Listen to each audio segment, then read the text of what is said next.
Olá, está começando o Religare Conhecimento e Religião. O tema racismo está ainda presente no nosso cotidiano. Os movimentos sociais têm desempenhado um importante papel na denúncia do racismo. Qual o papel da filosofia ao problematizar o racismo em nossa sociedade? Para falar sobre o tema, eu recebo aqui no estúdio o filósofo Rodrigo Marcos de Jesus. Ele é um dos organizadores do livro Filosofia e Consciência Negra, Desconstruindo o Racismo. Rodrigo, seja bem-vindo ao Religare. Obrigado, agradeço aí o convite. É sempre bom poder retornar a BH, minha terra, reencontrar um antigo professor e voltar também aqui próximo a PUC, lugar onde eu comecei minha carreira acadêmica. Sim, um prazer receber você aqui. Nossos programas estão disponíveis no nosso canal no YouTube. Procure por Religare Conhecimento e Religião. Curta e compartilhe as nossas entrevistas. Bom, você veio para falar desse livro, né, Rodrigo? Filosofia e Consciência Negra, Desconstruindo o Racismo. Você é um dos organizadores da obra. Como é que você faria a apresentação geral desse livro? Sim, então, a obra, na verdade, ela é fruto de um projeto, não é? Que é o projeto PIBID, que é o Programa de Iniciação à Docência. Programa muito importante, que tem um pouco capengado, mas que continua firme. E eu fui coordenador do PIBID de Filosofia na Universidade Federal do Mato Grosso e lá trabalhamos em 2 escolas públicas do ensino médio. Para essas escolas, a gente pensou em fazer um projeto específico sobre o tema racismo a ser trabalhado nas salas de aula com turmas de primeiro ano. Mas aí, para nossa surpresa, o tema do racismo não aparecia nos livros didáticos de filosofia. Então, a única alternativa foi produzir o próprio material para se trabalhar. Como é que vocês trabalham o tema racismo na obra? Então, a gente resolveu fazer o seguinte. É uma abordagem filosófica? É uma abordagem filosófica, mas que dialoga de maneira muito próxima com a sociologia, a história e a antropologia. Sim. Tanto que, numa primeira parte do livro, a gente faz um passeio pela história das ideias, vendo como as ideias racistas surgiram nas ciências, seja ciências naturais, seja ciências humanas, para numa segunda parte abordar de maneira mais estrita a filosofia produzida por aqueles povos que eram desvalorizados. São os povos africanos e afro-brasileiros. Então vocês não se interessam assim, por uma história do racismo no sentido mais amplo, mas é a presença do racismo na ciência. Isso, a presença do racismo na ciência e na filosofia também, isso é importante se dizer. Porque, infelizmente, a gente também acaba ficando um pouco cego para as ideias racistas que estão, inclusive, nos clássicos da filosofia. Sim, e o que significa falar, então, do racismo no âmbito da filosofia e da ciência? Aí a gente tem 2 vieses, não é? Um primeiro viés é olhar como que a ciência e a filosofia ajudaram a construir estereótipos sobre determinados povos. Sobretudo, no caso mais específico aqui do Brasil, os povos negros e os povos indígenas. E o segundo viés é tentar resgatar o que seria um contradiscurso. Quais são aquelas filosofias ou aquelas ciências que, antigamente e hoje, se contrapõem a esses estereótipos? Sim, isso significa falar daquele movimento ali no século XVIII, em particular, o darwinismo, por exemplo? Sim. É disso que vocês estão falando? Isso. A gente pode pensar que o racismo ele é um pouco mais amplo quando surgem as principais ideias.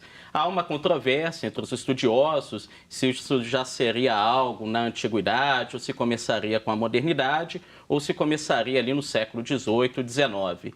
Nós resolvemos no livro fazer um recorte e pegar o século XVIII e XIX, porque era mais próximo daquilo que a gente queria discutir, como as ideias científicas elas impactaram, inclusive, nas políticas públicas do Brasil, quando o Brasil se torna republicano. Então, por isso, a gente resolveu recortar ali século XVIII, XIX, tendo uma presença forte, por exemplo, do darwinismo. Sim, o que seria esse darwinismo? Então, o darwinismo é uma coisa muito ampla. Quer dizer, o impacto disso no racismo, né? Isso. O darwinismo é uma coisa muito ampla, Sim. não é? Mas há uma perspectiva que se inspira em algumas ideias do Darwin, mas o Darwin não tem culpa do que fazem com as suas ideias, sim, que é o darwinismo social, darwinismo que é social. uma das teorias racistas surgidas na ciência. E isso implica o que exatamente? Isso implica você considerar que cientificamente, isso que é um absurdo, Porque cientificamente você pode comprovar a existência de grupos humanos superiores e inferiores, fazendo testes, medições e justificando isso cientificamente como se fosse algo verdadeiro e isento de uma postura política. Esse que é o grande problema dessas teorias racistas, porque elas vêm com uma capa de neutralidade, mas, na verdade, elas fazem parte de um projeto político de dominação. E que impactos assim, imediatos a gente pode observar do ponto de vista da história, né? O impacto do darwinismo social?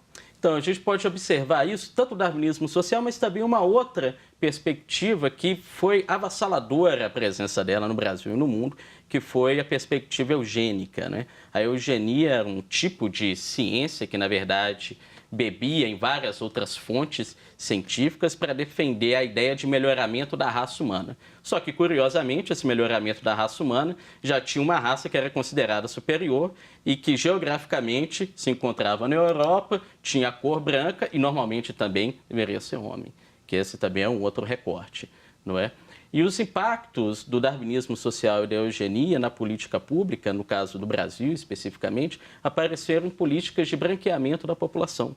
Você chegou a ter, por exemplo, um incentivo à imigração de europeus para o Brasil, para que a vinda desses europeus, de distintas nações, pudesse, de alguma maneira, branquear a população brasileira. Então, você tem um incentivo à imigração europeia, isso no iniciozinho da República. Então, a gente está falando no momento que a República seria então algo para todos, etc. Mas não, a gente já tem, então, um incentivo, uma lei de 1890, que ela faz o quê? Ela incentiva a imigração europeia e proíbe a imigração de africanos e asiáticos, que eram os grupos considerados inferiores do ponto de vista daquela ciência racista da época. Sim, e em algum momento, nessa primeira metade do século XX, isso chegou a ser questionado até onde prosperou essa mentalidade? Então, isso sim, isso sempre foi questionado. Você tem já um questionamento logo ali nos seus inícios. Há um antropólogo chamado Antenor Firmin, que é um antropólogo haitiano, que já no final do século XIX vai fazer a crítica ao Gobineau, que foi um intelectual que escreveu um livro chamado Estudo sobre a Desigualdade das Raças, que defendia, então, a ideia de raças inferiores e superiores. Isso na primeira metade, isso aí na segunda metade do século XIX. E o Antenor Firmin, um haitiano, vai escrever em Paris se contrapondo essas ideias do Gobineau. Mas você vai ter aí, durante a primeira metade do século XX, pessoas ainda defendendo. Um caso curioso, que infelizmente eu só descobri mais recente e não está no livro. A gente tem a Constituição de 1934 no Brasil e ela coloca como um dos seus princípios o estímulo à educação eugênica. A gente está falando de uma Constituição liberal, não era uma Constituição de um Estado autoritário, como vai ser a Constituição de 37. A gente está falando de uma Constituição liberal, que é a primeira Constituição que vai pensar uma educação pública e ela coloca como um dos seus princípios o estímulo à educação eugênica. Na verdade, essas teorias eugênicas vão cair por terra, sobretudo depois da Segunda Guerra Mundial, com o desastre do Holocausto. Sim, sim. Agora, não é curioso que no início do século XX esse tema reapareça, ele ainda se mantenha presente em algumas falas, assim? Sim. Em lideranças políticas, por exemplo? É curioso, é preocupante e chega a ser desesperador, não é? Porque a gente não tem ainda uma clareza social do impacto dessas ideias nas nossas mentalidades, nos nossos comportamentos, nos nossos desejos, na nossa maneira de lidar com o outro que aparece para mim como um diferente, não é? E isso é um problema que envolve não só a comunicação social, mas também o processo de formação cultural geral de uma nação. Então, recapitulando, fruto de um projeto do PIBID na Universidade Federal do Mato Grosso, que inclusive pode ser acessado por qualquer um dos nossos telespectadores, acessando o site que é editora.ufmt.br. O telespectador pode, então, ter acesso a esta obra. Mas você deixou esta versão impressa, que traz essas questões que nós estamos conversando e esses desafios imensos que o professor Rodrigo tem colocado aqui para nós, limites, inclusive, no campo filosófico. Você pode participar do sorteio dessa versão impressa escrevendo para a nossa equipe. O nosso e-mail é religare@tvhorizonte.com.br. Rodrigo, nós vamos chamar um breve intervalo. Nós voltamos daqui a pouco. Até já.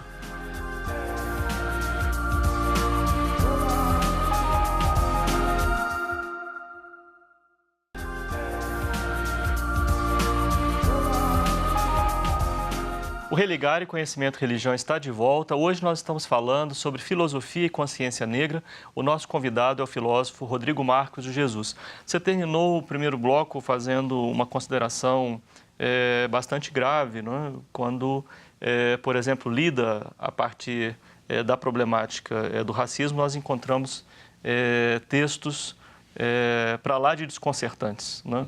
E aqui no intervalo a gente estava falando que a coisa não fica só em Kant, não é? Tem mais filósofo por aí que você tem feito uma outra leitura a partir dessa concepção, não, do racismo, ou da presença do racismo. Sim, sim. Na verdade, se a gente coloca os óculos, não é, para detectar o racismo presente nas ideias que foram construídas na filosofia, a gente vai reparar que isso está presente em vários autores do século, seja lá do século XVII, XVIII, XIX, chegando até o século XX, talvez até o século XXI. A gente falou do Kant, mas o Hegel também é impressionante, não é? O Hegel, ele é o cara, me parece, que estabelece a identidade que a gente tem hoje da formação do professor, que é o quê? Uma formação muito calcada no estudo da história da filosofia. Só que a história da filosofia que o Hegel defende é uma história possível, dentre outras, da filosofia. E o grave é que essa história ela não ocorre deslocada de um lugar. Toda história ocorre em um tempo e em um espaço. E quando a gente pega a história da filosofia do Hegel, ela é uma história da filosofia que não ocorre da linha do Equador para baixo e que desconsidera a América Latina, desconsidera a África, e a Ásia é vista como uma infância ainda da humanidade. Então, o que sobra é um miolinho ali da Europa, e nem é toda a Europa também, porque Portugal e Espanha, o que está para lá dos Pirineus, já é meio considerado ali de uma certa impureza filosófica, do ponto de vista hegeliano. E essa história da filosofia, esses grandes marcos que o Hegel coloca, é o que a gente tem ainda hoje. Sim. Um dos outros objetivos que você colocou sobre o projeto é chamar a atenção para filosofias elaboradas, então, vamos chamar assim, ao sul. Sim. Né? E uma delas é a filosofia na África. O que é que vocês descobriram ao longo desse projeto? Então, primeiro a gente descobriu que o que a gente estuda como filosofia é algo muito restrito. E se a gente começa a olhar para outras geografias, a gente vai perceber outros pensamentos que dialogam com esse pensamento, digamos assim, hegemônico, mais comum que temos, mas que fazem a crítica e apresentam outras narrativas, problematizam outros temas, trazem novos conceitos. Então, uma das ideias do livro era de, no primeiro momento, fazer a desconstrução, mostrar como que as ideias racistas foram construídas ao longo da história. E um segundo momento é um momento mais positivo, mostrar, olha, aqui estão o que falaram. Agora a gente vai mostrar uma outra versão.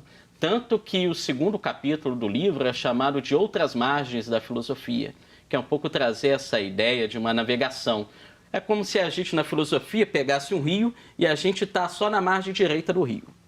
Se a gente, de repente, também vai para a margem esquerda, a gente vê que aqui é a floresta, que é o lugar para poder desembarcar, para poder visitar. Então, a gente quis visitar esse outro lugar que não é muito visto, que, na verdade, não aparece nos livros didáticos e também aparece de maneira muito rala na formação do professor de filosofia. Sim. Por isso, focamos, então, em algumas filosofias africanas e afro-brasileiras mais atuais. E o que você destacaria dessas filosofias africanas?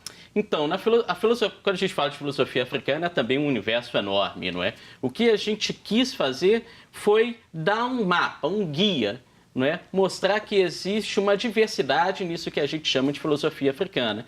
Há aquelas filosofias que dialogam de maneira muito próxima com a filosofia acadêmica europeia, não é? Há aquelas filosofias que já valorizam aspectos da cultura, da mitologia, da religião, de religiões e de culturas de matriz africana, para ver ali determinadas ideias filosóficas, né? Para poder mostrar que há uma racionalidade naquilo que é trabalhado. Então a gente fez o quê? Nós mostramos ali 3 grandes vertentes da filosofia africana contemporânea. Sim, vocês falam, uma é a corrente cultural, a outra é ideológica e a outra profissional, seria isso? Isso, justamente. E cada uma dessas correntes tem também as suas, digamos, subcorrentes, não é? Você podia explicar para nós cada uma dessas grandes correntes? Claro, assim, de maneira sintética, a corrente cultural é aquela que vai investigar os aspectos da religião, da mitologia, etc., das culturas africanas e tentar ali indicar as ideias filosóficas presentes. Então a gente tem, por exemplo, a etnofilosofia, que é um tipo de corrente que se aproxima muito da pesquisa em antropologia. A gente tem na corrente ideológica, a ideologia é sempre um termo muito complicado, hoje se fala essa bobagem de ideologia de gênero e outras coisas semelhantes. Mas ideologia aqui significa ideias diretrizes para a prática política. Sim. Então que a gente tenha uma série de autores que investigam, então, o contexto político africano para poder sair de situações de colonização, de situações de opressão, seja econômica, seja racial, seja social. Né? E aí, no caso, a gente tem correntes como o pan-africanismo, como a negritude, não é? E a corrente, então, profissional é aquela mais estritamente acadêmica, feita, então, por professores universitários, muitos deles que tiveram uma formação na Europa, nos Estados Unidos, voltaram para os seus países e começaram, então, a desenvolver academicamente a filosofia na África. E nessa corrente a gente tem aqueles que vão fazer a crítica das correntes anteriores, aqueles que vão resgatar alguns aspectos, tanto da corrente cultural quanto da corrente ideológica. Sim. Existe algum traço característico que une as várias filosofias, né, do continente africano, que serviria assim, para dar uma diretriz para o viver, do ponto de vista ético? Sim, é muito diverso. Acho que é complicado você falar uma única diretriz, não é? O que me parece ser algo marcante é uma consciência do desde, ou seja, de onde eu estou falando. Sim. Esse de onde eu estou falando é algo que marca, digamos assim, todas essas vertentes. Sim. Alguns, então, vão acabar valorizando esse lugar de onde fala para fazer um resgate da tradição, para fazer um resgate de elementos ancestrais. Outros para apontar no horizonte de modernidade à lá modernidade europeia. Outros vão tentar fazer uma mesclagem desses pontos. Falar, não, tem elementos da nossa tradição, como o aspecto comunitário, que é muito importante, mas tem elementos da modernidade que a gente não pode abrir mão, que são as ciências e as tecnologias, por exemplo. Sim. Qual que é o lugar da experiência religiosa nesse contexto? Então, nesse caso, a gente tem ali aquela corrente cultural que vai investigar mais os aspectos religiosos, não é? Então, a gente tem, no caso, um livro que foi muito importante e muito criticado, mas que deu um grande...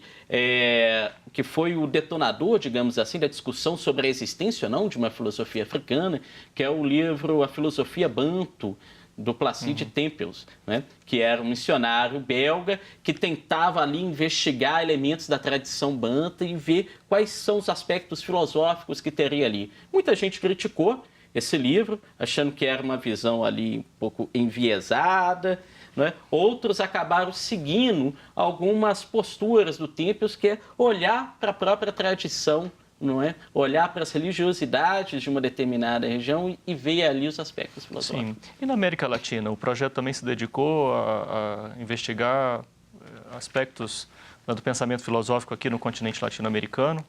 Sim, porque a América Latina também é um outro lugar esquecido na filosofia, não é? Tanto que a gente pode ter o professor ou alguém que se interessa por filosofia, pegar livros, estudar filosofia e nunca se deparar com um filósofo latino-americano. não é? Nem naqueles catálogos de livros, de revistas de banca que a gente encontra, não vai aparecer. Então a gente resolveu dar um foco nisso, trazendo mais para o Brasil, porque há uma crescente de estudos, não é? Que ainda não tem a visibilidade que eu acho que deveria ter, mas a gente tem alguns importantes estudiosos nas universidades brasileiras que tentam fazer, então, um resgate, não é, das filosofias africanas, estudá-las e também pensar a partir do nosso contexto, porque, afinal, somos marcados também por experiências africanas, a nossa cultura, como experiências indígenas, como experiências europeias variadas. E no caso da filosofia, a gente acaba ficando com um tipo de cultura apenas e esquece dos outros dois pés culturais, digamos assim. Sim, sim. Bom, pensando agora, assim, para a gente concluir a nossa conversa, você que se preocupou por essa temática do racismo junto com colegas como Edson Klebs Negri, é isso mesmo? Isso. E o Juaride Rios Cândido, seus colegas organizadores aqui dessa obra. Pensando o cenário do racismo no contexto contemporâneo, que diagnóstico vocês fazem da situação atual? Então, antes de falar do diagnóstico, eu só quero pontuar que o livro, apesar de ter sido organizado por essas 3 pessoas, né, eu incluso, que você citou, na verdade ele foi escrito a 19 mãos. Não é? É uma equipe imensa. É uma equipe imensa, porque o PIBID era uma equipe composta de 2 professores de escola pública, que era o Juaride e o Edson, eu, que era o professor universitário, e os outros são bolsistas de iniciação científica, alunos de licenciatura em filosofia. Sim. Então, o livro não é uma autoria de 1 ou 2 ou 3 pessoas, é uma autoria coletiva, todo mundo escreveu, colocou a mão, criticou, etc. Estão todos listados aqui. Estão todos listados, não tinha como colocar todo mundo na capa por exigências editoriais, mas está todo mundo ali devidamente acreditado. Agora, com relação ao cenário atual do racismo, não é? Eu acho que a gente teve alguns avanços importantes. É preciso lembrar que um desses avanços foi a Lei 10.639, que é uma lei de 2003, não é? Que é uma lei que estabelece a obrigatoriedade de se estudar a história e cultura africana e afro-brasileira nas escolas, em várias disciplinas, não só na disciplina de história. Isso tem que estar também na filosofia, do seu jeito, isso tem que estar na geografia, do seu jeito, isso tem que estar na matemática, do seu jeito. E a gente tem uma outra lei, que é de 2008, que é a Lei 11.645, que ela acrescenta também a dimensão de história e culturas indígenas, não é? Então, a gente tem alguns avanços legislativos, a gente tem avanços no campo do estudo, esse é um exemplo, mas há outras pesquisas feitas, não é? Em núcleos de estudos africanos e de estudos indígenas, por exemplo, nas universidades brasileiras, mas há também muita resistência, como todo avanço. E esse é um marco, não é? A gente não pode retroceder nessas importantes conquistas. A gente espera não retroceder, mas a história, de vez em quando, dá surpresas amargas. Sim. Mas isso depende de cada um de nós agora, não? Sim, continuar nessa luta. Rodrigo, muito obrigado pela sua participação, parabéns por este trabalho, um agradecimento à CAPES, não, pelo financiamento do PIBID, que tornou possível essa investigação e esse trabalho. Você pode conhecer a obra acessando o site onde o livro está disponível, a editora da Universidade Federal do Mato Grosso. O site é editora.ufmt.br e você pode baixar o livro gratuitamente por lá. Mas se você quiser este exemplar impresso, que o professor Rodrigo deixou aqui para nós, você pode escrever para a nossa equipe através do e-mail religare@tvhorizonte.com.br. Religare de hoje fica por aqui. A gente volta na próxima semana com mais um Religare Conhecimento e Religião. Um abraço muito cordial e até lá.